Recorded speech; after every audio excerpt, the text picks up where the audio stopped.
Welcome back to Sledgehammer Horror, guys. I am Ken Sledge, and let's talk horror. Now, today I am joined by the beautiful Catherine Mary Stewart. Catherine, how you doing today? I'm doing great. How are you doing? I am doing a lot better now. Um, before we talk about why you're here, I would like to talk a little bit about you as a person first. So, you may recognize Catherine from such horror staples as Night of the Comet, Night Flyers, and The Psychic, but she does have over 90 titles to her name, including The Last Starfighter, Weekend at Bernie's, Alfred Hitchcock Presents, the TV series, very underrated TV series, and the 2022's Friday the 13th short Victim No More. Um, you've been a staple in the horror genre for a very long time, and I know that you're not exclusively a horror actress. I know that that's not what you're exclusive to, but everything you've done horror-wise is very important, especially to a lot of horror fans with Night of the Comet and especially the very underrated Alfred Hitchcock Presents.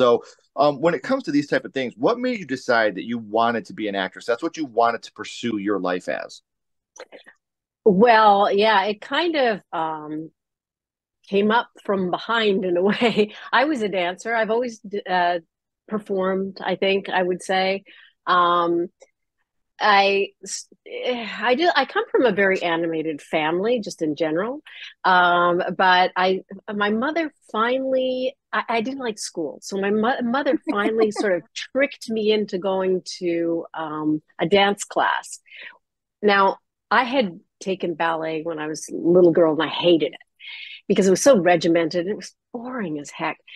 And so when I was about 14, I have to give my mother so much credit because she would, and I come from a family of academics. So she was just like struggling to find something that I really excelled at, that I really loved. And so she kind of tricked me into going to this jazz dance class. And I was like, I finally agreed to do it, but if I didn't like it, I was not going to do it. And I ended up that very first class just feeling like this is what I wanted to do. And so I pursued dance and I got into acting. After I graduated from high school, I went to this performing arts school in London, England called London Studio Center. And I happened to go to like an open call dance audition for, I didn't even know what it was for. A couple of my classmates were going and I tagged along basically.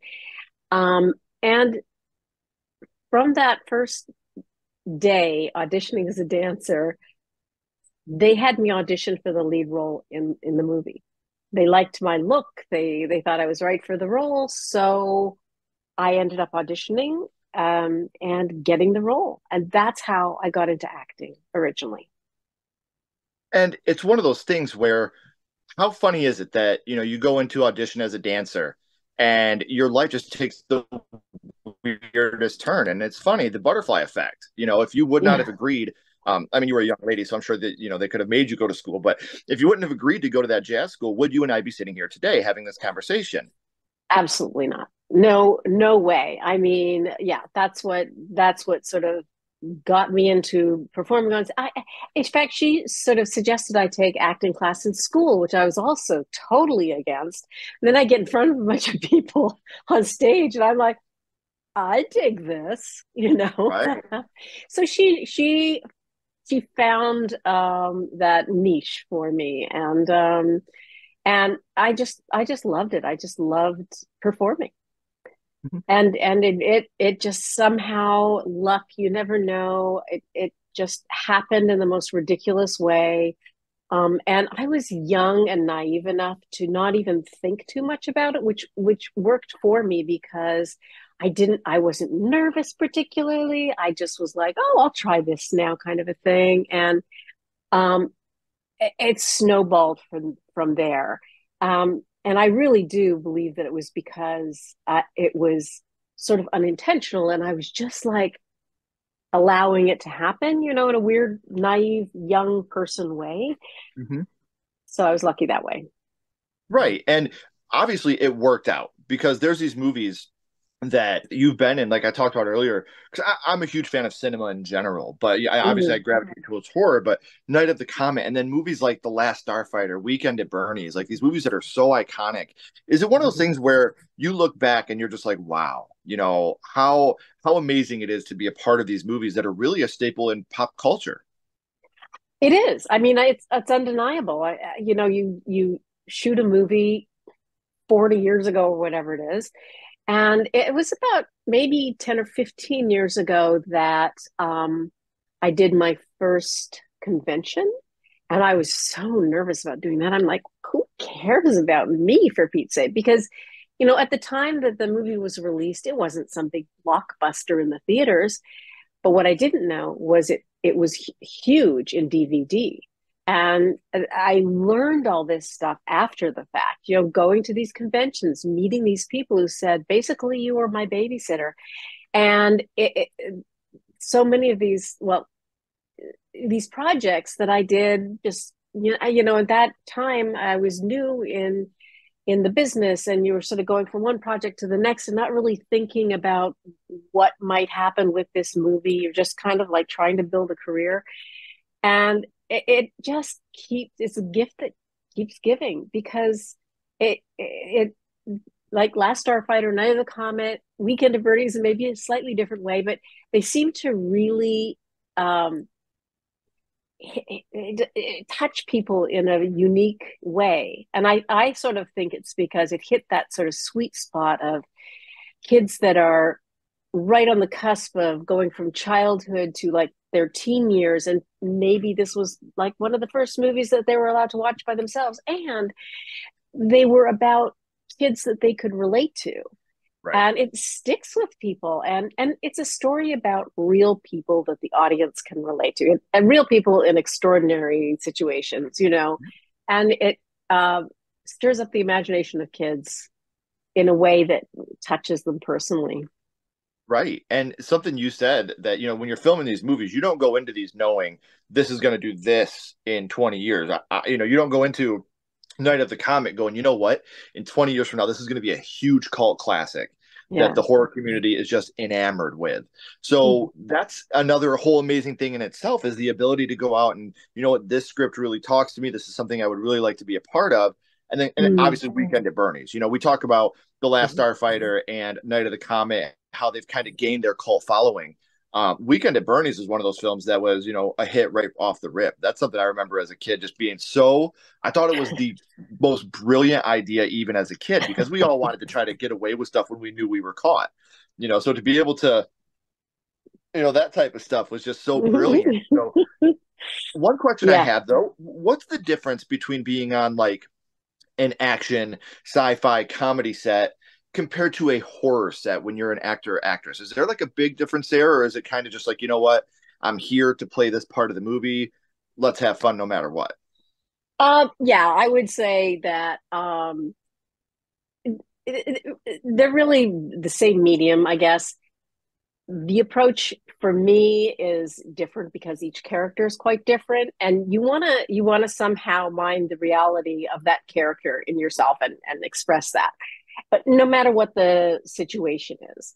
I mean, because ultimately, no matter what the story or the situation or the story arc or whatever, the character that you're playing needs to be real to you Sure. as an actor. So you just kind of adapt to the different situations. That's where all the kind of the as an actor, the research and just really getting to know who this character is and all that. That's what that is. But to me, it's not really much different.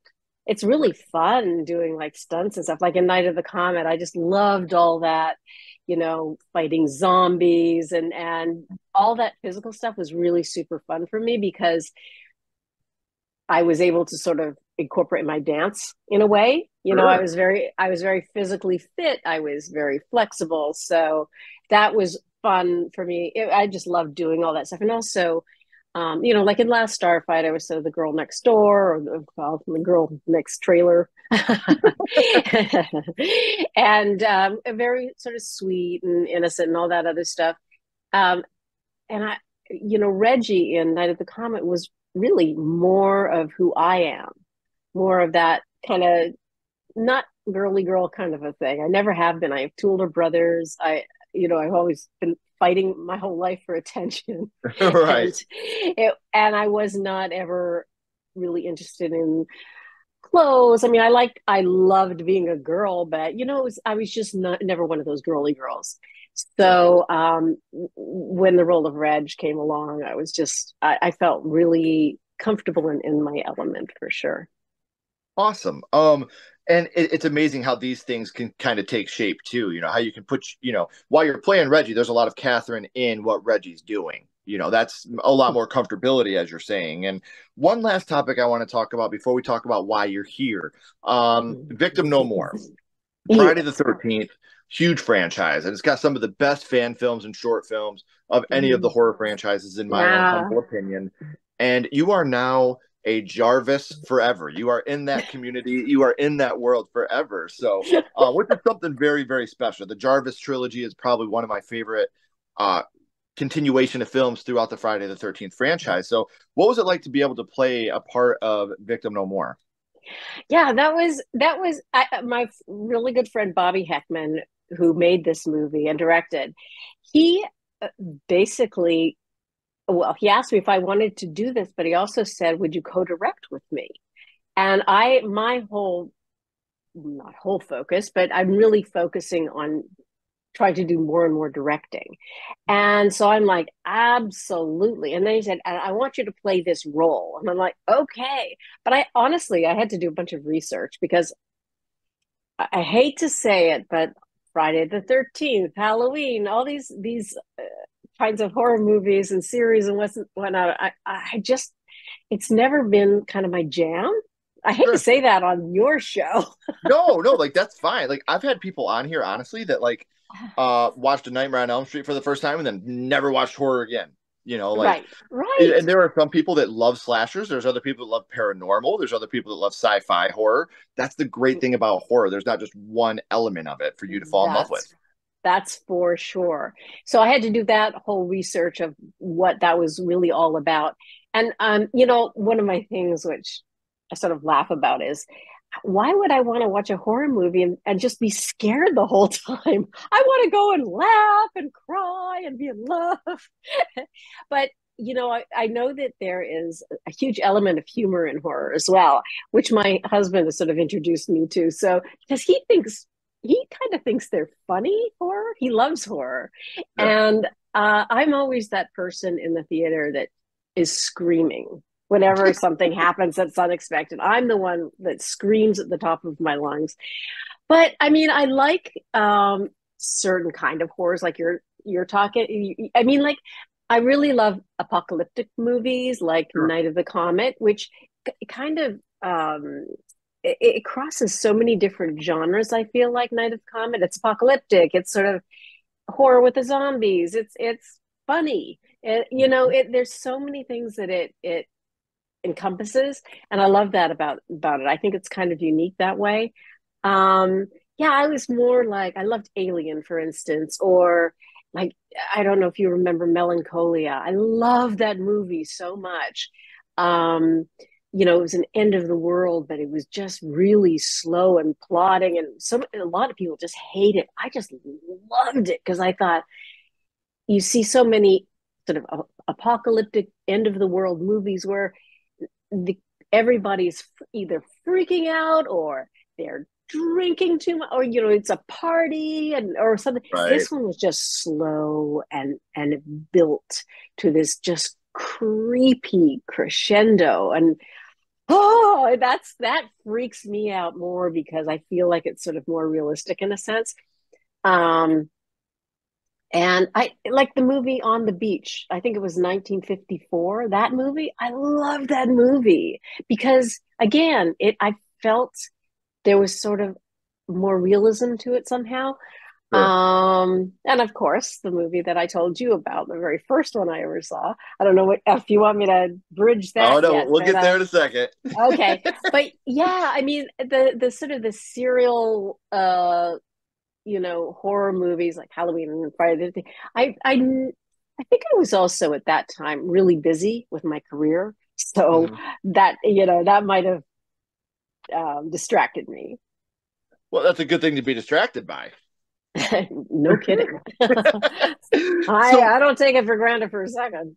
no, and it's one of those things where I'm not going to get too deep into it, but you and I have been trying to set this up and coordinate this for Yeah. quite a little bit now. Yeah. But obviously, like we've talked about before, this is a podcast. Life is a lot more important, and certain things in life are more important. But the commitment for us to make this happen is really, this is a very special episode for me because this Oh, has been thank you. so long happening, and I've been such a big fan of yours for such a long time. And to hear you talk about your passions about dancing and your passions about getting into the business, like that's super special because you can tell that you're not one of those people that's like, yeah, I did it, whatever. You realize that every day is a gift, and certain things can happen in your life to make you understand every day is a gift. And to take any of those gifts for granted is just not, that's it's easy to do sometimes, but at the same time, once you have certain things happen in your own life, you realize, tell the people you love them, enjoy every day, Yeah. and make sure that you're always appreciative and grateful for the things that you have. So, and in order for you to be such a staple with, I keep going back to Night of the Comet, but I also am a huge fan of the Psychic. So, in order for you to Oh. be a fan of these, or to be in these horror movies, horror had to start for you somewhere.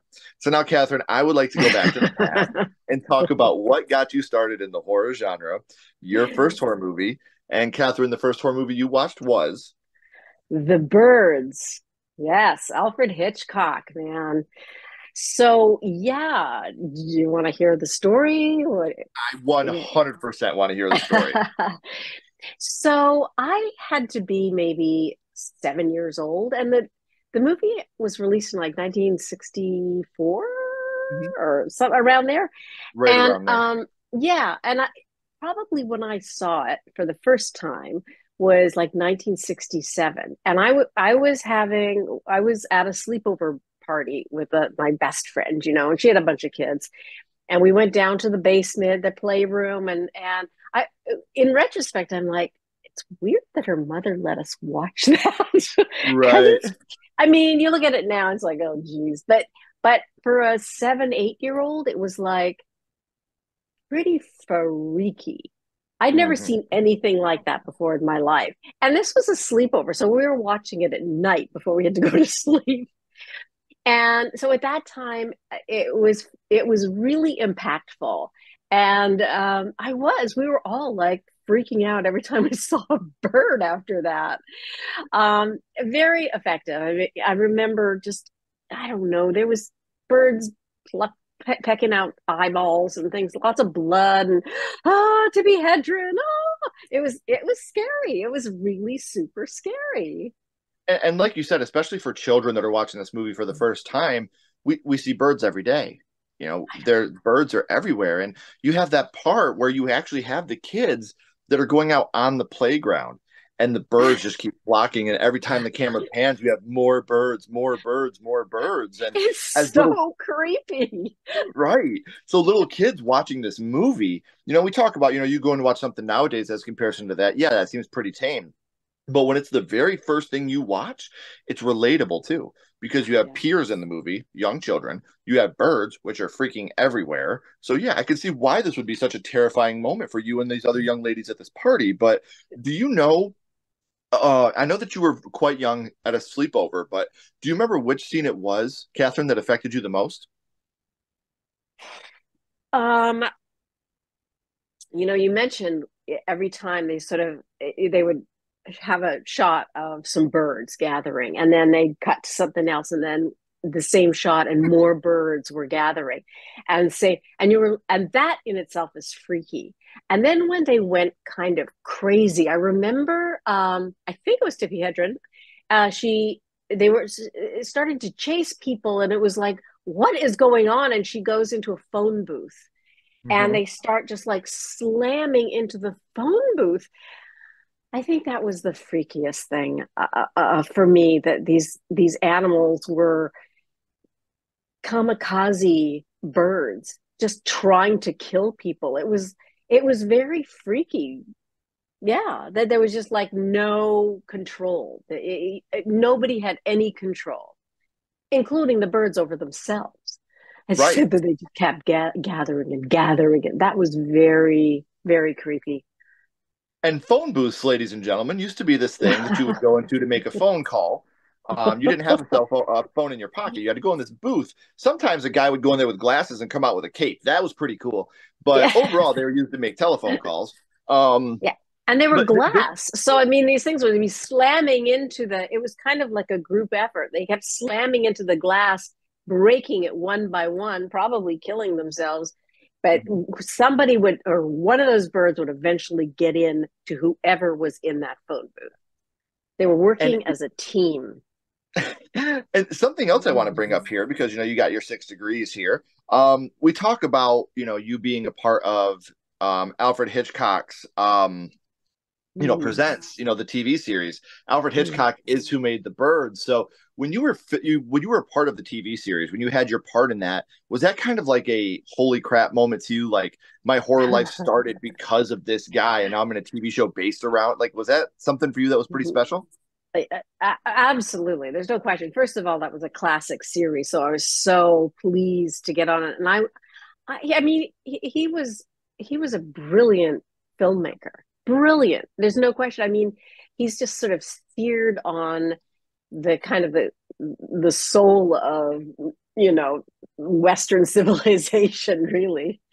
Yeah. So that yeah, it was cool. It was just like this big circle, and there I was as an Mhm. actor on an Alfred Hitchcock. It's just sad to me that I couldn't work directly with him. But yeah, it's I mean, he's iconic. He, one of the best. And people, when they talk about Alfred Hitchcock, they always the one I hear about is Psycho, which obviously it's a fantastic movie. But you got movies like The Birds, you got movies like Rope, like these other movies that are super influential, and his way of storytelling is unmatched. Mm, The way that he can yeah. write a story and engulf everything about it. And something else we've talked about on this channel before is horror has always had a way of being very politically up to date. You've always had Mhm. political messages throughout horror, and Alfred Hitchcock was definitely no stranger to that. So to Oh, for watch sure. him be able to put the stuff in your face, but also make a horror movie on top of it, it's special. Like I said, that storytelling ability is so special. The storytelling ability, the filmmaking in general, the way he shot things, he was very, very specific. I've read a couple of things about him. He was like really sort of unique Hmm. because he created a story, directed the story, directed the way it was shot, directed the look. He did everything. Right. He did everything. This was Mhm. the Alfred Hitchcock movies are all about Alfred Hitchcock, and his style. Exactly. And that's something that I always feel like, even like the crane shots in Psycho, like when the detective gets his face cut and you see him going down those stairs, like that's just an amazing shot to even watch today, in Hmm. 2023. That shot, and you're like, wow, that's an Or something incredible like look. Rear Window. I mean, talk about the photography they did. I believe that whole set was like built, and just the way he would shoot, a, a, a wide shot and have people crossing through different rooms, and watching as they did that through the window. It just brilliant, brilliant. 100% agree. So we something we usually talk about as well in Hollywood, especially now, remakes, requels, sequels, kind of all the rage in Hollywood. Yeah. Is a remake of The Birds something that you would like to see done today? That's a good question.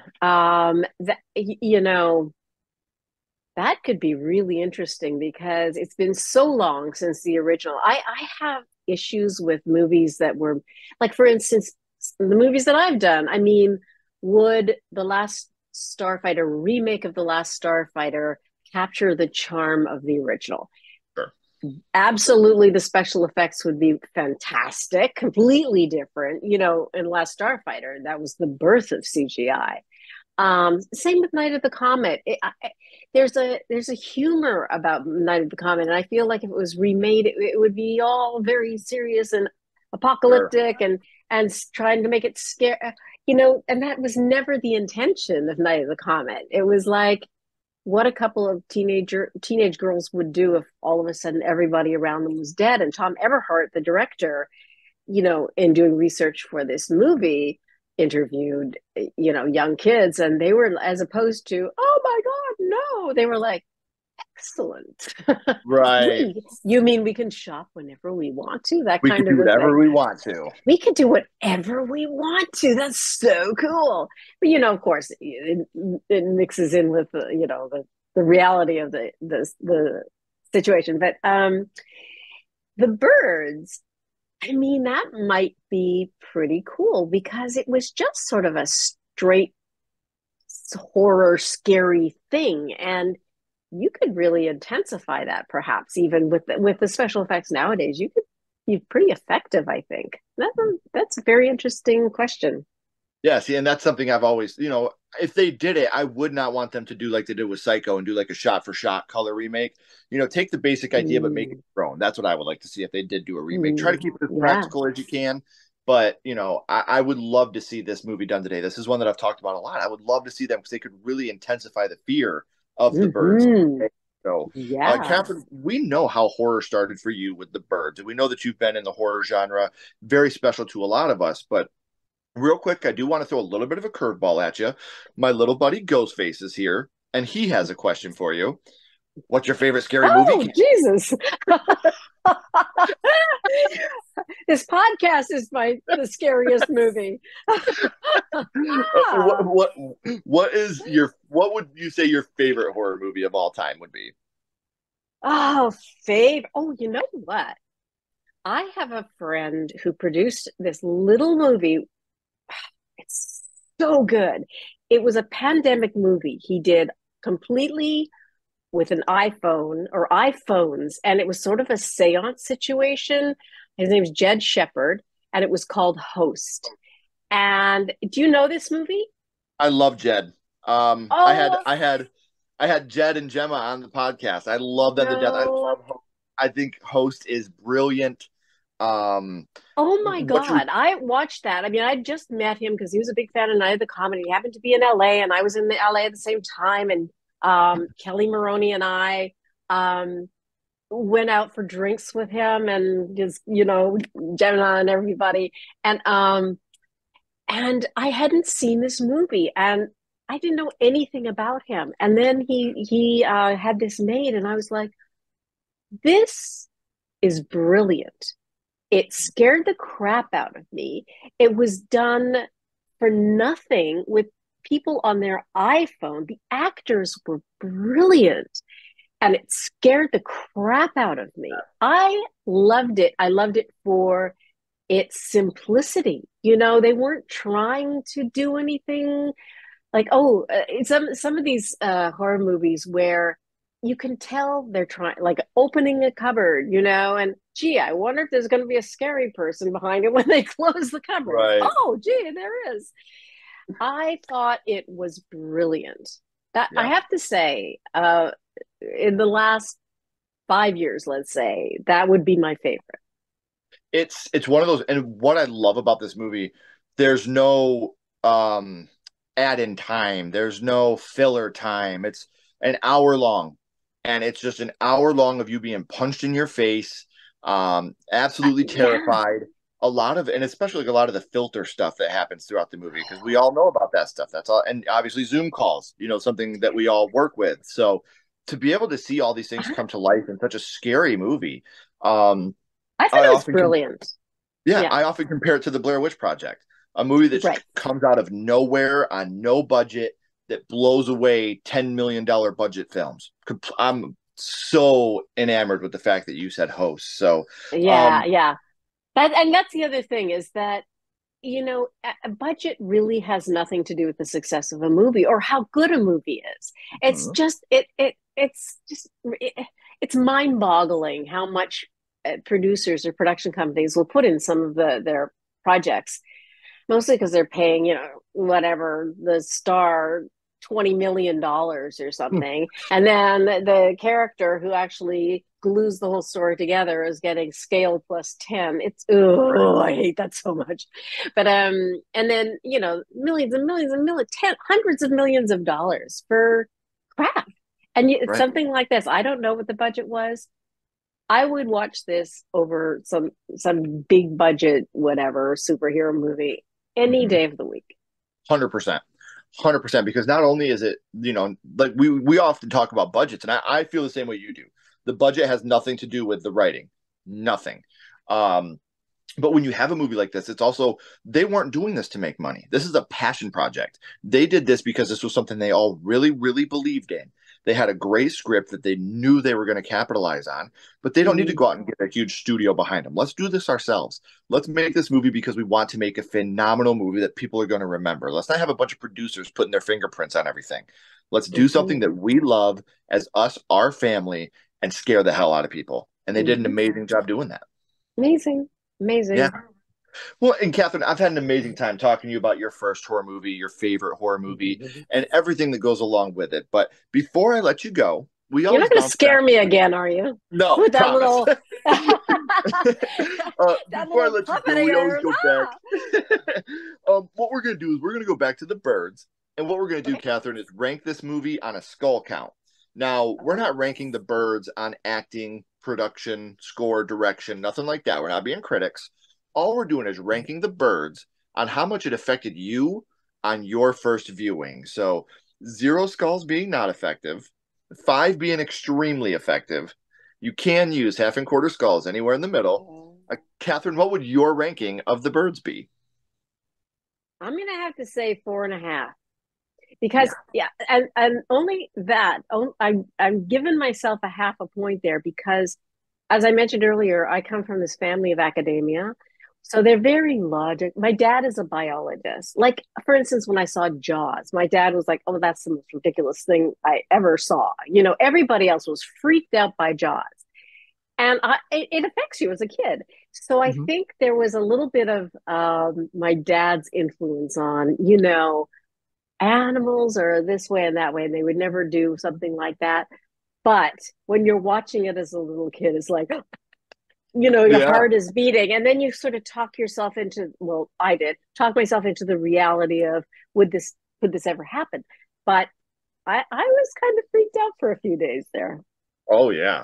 Oh, 100%. And like you said, it's not like Jaws, you have to go in the ocean to see a shark. This is true. All you gotta do is walk outside, and they're everywhere. They are everywhere. Last night, I'm in North Carolina at the moment. We're at the beach at the Outer Banks, and last night we were sitting on the deck, and it must have been time for the birds to go home. I don't know, but there were thousands of them flying west, and I was like, what's going on? So, you know, there's still that little thing living inside me, just waiting to come out again. My little fear of the birds. Right. And I didn't say it at the top, guys, but I am going to say it now. I do have all of Catherine's social media links down in the description. So please make sure you're giving her a follow to stay up to date on all the amazing things that she's going to have coming up for us in the future as well. Catherine, please don't go anywhere. I have a couple more questions for you. Everybody else, if you haven't already, please like and subscribe. It really does help the channel more than you know. And follow Sledgehammer Horror on social media. All our links are in the description as well. But until next time, keep talking horror, stay what you are, and we'll see you guys.